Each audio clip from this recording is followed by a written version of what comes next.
எதுக்கு நீ இழுப்புற? சாப்பாடு இல்லை, சாப்பாட்டு இல்லைன்னா கூத்தாடிட்டு இல்லை, அதனால தான் வந்து கொடுத்தேன். தேங்க்ஸ். குடு சாப்பிட்டு ஐயோ தின்றதுக்கு நேருக்கும் போல இருக்கு. யார் வீட்டுக்குள்ள? யார் அது? நான் தான். நீனா? வா. பார்த்து பயந்துட்டியே. நாய் என்னாச்சு? ஆமாம், என் பேர் நாய் தான். ஆனால் என்னை நாயின்னு சொல்லாதீங்க. டின்னு இல்லாட்டி டாம்னு சொல்லுங்க. நாயாம நான் எவ்வளோ அழகா இருக்கேன். அப்புறம் தூயா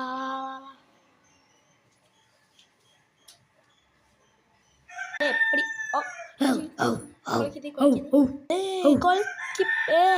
ஏன் நாயின்னு சொல்கிறேன்? நான் டாம், தாடி டில்லு. வாட்டி நாயின்னு சொன்ன கடிச்சு போடுவேன். மாதிரியே இப்படி பண்ணுது இது டாமு. கட்டி வந்து கடிச்சிடும். ஆத்தாடி இப்படி இருக்கட்டும்.